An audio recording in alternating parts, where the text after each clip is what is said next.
ዳንኤል ክብረት ያቺ የምትፈራት ቀን ስትደርስ ምላሽህ ምን ይሆን?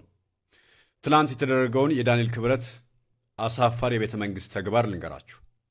ከዛ በፊት ግን ይህን ጉድ ዓለም ሁሉ ይሰማው ዘንድ ሁላችሁም ስክሪኑን ጫና አድርጋችሁ በመያዝ ከታች ላይ የሚመጡላችሁ ሰዎች በሙሉ ሴንድ በሉት።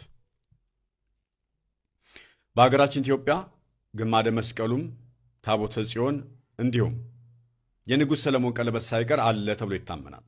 እናም እነዚህና መሰል እጅግ ጥንታዊ ቅርሶቻችንን ታቦታትን የዩናይትድ አረብ ኤሚሬት ንጉሥ ሼህ ዘይድ ለአብይ አህመድ በየጊዜው የሚሰጠውን ረብጣ ዶላርና ስልጣኑን እንዲያስጠብቅ የሚያበረክትለትን ድሮንና የጦር መሳሪያ በምትኩ ጥንታዊ ገዳማትና ቤተ ክርስቲያንን የቤተ መንግሥቱ የቀድሞ ነገሥታት ጌጣጌጦችን ቅርሶቹ ሁሉ እየዘገነ ይወስዳል።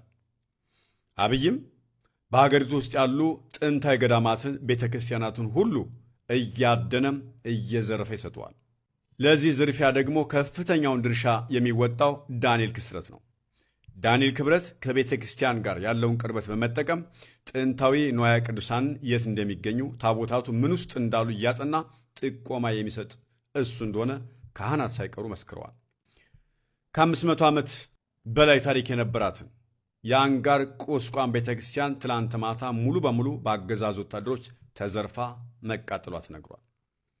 የብልጽግና ወታደሮች ቤተ ክርስቲያኗን ሰብሮ በመግባት ሙሉ ንዋየ ቅዱሳን መዝረፋቸው የተረጋገጠ ሲሆን የድሮ ብራናዎችን፣ የወርቅ ጽዋዎችን፣ መጽሐፍትን፣ ጽላቶችን ጭምር እየዘረፉ የአካባቢ ማህበረሰብ ገልጿል። ወታደሮቹ መያዝ የሚችሉትን ሲይዙ መሸከም ያልቻላቸውን ንዋየ ቅዱሳት ደግሞ እያወጡ ሙሉ በሙሉ እንዳቃጠሉ የዓይን እማኞቹ ከቦታው አረጋግጠዋል። ይህቺ ጥንታዊት የአንጋር ቤተ ክርስቲያን ገዳም ከሆነች ከ20 ዓመታት በላይ እንደሆናት ይናገራሉ የዓይን እማኞቹ። ብዙ ጠበብት፣ ብዙ ሊቃውንት አስተምራ ያወጣች ቤተ ክርስቲያን ነበረች ብለዋል። በውስጧም ከ10 በላይ ጽላቶች በገዳም ውስጥ ነበሩ። እነዚህ ጽላቶች አሁን የሉም፣ ይዟቸው ሂደዋል። ይህቺ ቤተ ክርስቲያን በጣሊያን ጊዜ እንኳን ተሞክራ ልትቃጠል ያልቻለች ቤተ ክርስቲያን መሆኗን ነው የአካባቢ ምዕመናን ያረጋገጡት። ዳንኤል ክብረት ያቺ የምትፈራት ቀን ስትደርስ ምላሽህ ምን ይሆን?